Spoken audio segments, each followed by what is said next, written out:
Merhaba, ben Kübra Demiralay. Bu videomda sizlere Açimenes bakımından bahsetmek istiyorum.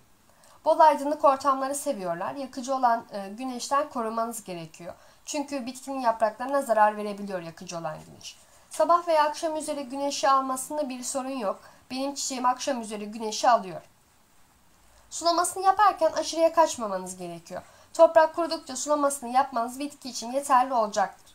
Ben toprak olarak da bahçe toprağı kullanıyorum.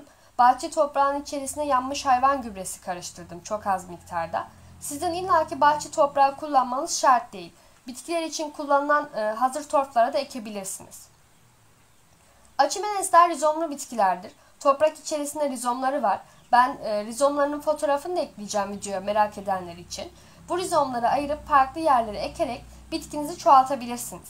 Aynı zamanda kökten ayırma yöntemi veya tepe çeliği ile de çoğaltılabiliyor. Ben hep rizomlarını ayırarak çoğalttım. Çoğaltma işlemlerini sonbahar veya ilkbahar aylarında yapabilirsiniz. Sonbahar ayında ektiğiniz Açimenes rizomları ilkbahar ayında filizlenmeye başlayacaktır. Çünkü rizomlar kışın uyku döneminde oluyorlar.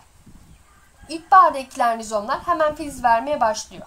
Açimenesler Haziran'ın sonunda çiçeklenmeye başlıyorlar. Kış gelene kadar da bu çiçeklenme süreci devam ediyor. Zaten kış gelmeye başladığında yapraklar kurumaya başlıyor. Ben o zaman dibinden buduyorum. Kışın dinlenmeye geçiyor zaten bitki. Kış boyunca bitkiye su vermiyorum.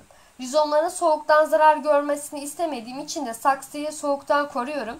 Sizin de soğuktan korumanızı tavsiye ediyorum. Mart ayı geldiğinde yani havalar ısınmaya başladığında çok az miktarda toprağın yüzeyini ıslatacak kadar su veriyorum. Ama bunu devamlı şekilde yapmıyorum. Arada bir sulamasını gerçekleştiriyorum.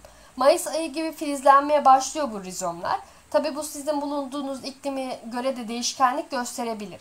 Filizlenme başladıkça normal sulamasını yapıyorum. Yani toprak kurudukça sulamasını gerçekleştiriyorum. Filizlenme gerçekleştikten sonra. Zaten çiçek susadığında yapraklarını büküyor.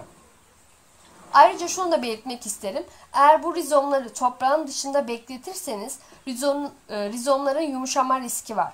O yüzden rizomları toprak içerisinde muhafaza etmeniz daha iyi olacaktır. Ben bu çiçeğime yazın balkonda bakıyorum. Kışın ise ev içerisine alıp soğuktan koruyorum. Sizin illaki balkonda bakmanıza gerek yok. Ev içerisinde de yetiştirebilirsiniz. Bol aydınlık ve havadar bir ortam olması onun için yeterli olacaktır.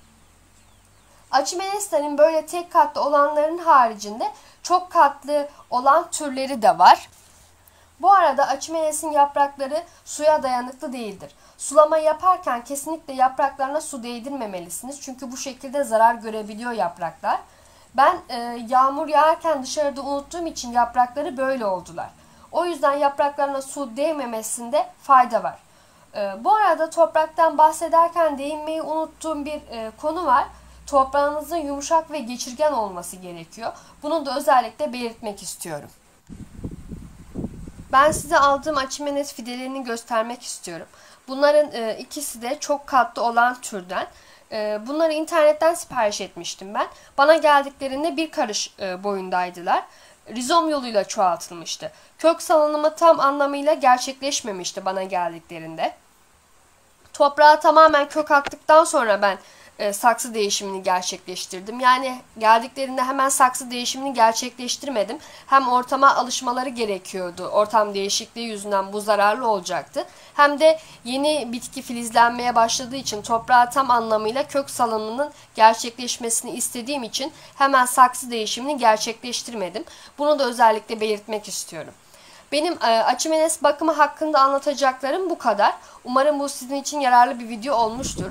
Benim anlatmayı unuttuğum konular varsa veya sizin aklınıza takılan konular varsa bunları yorum kısmında dile getirebilirsiniz. Ben elimden geldiğince bunlara hızlı bir şekilde cevap vermeye çalışıyorum.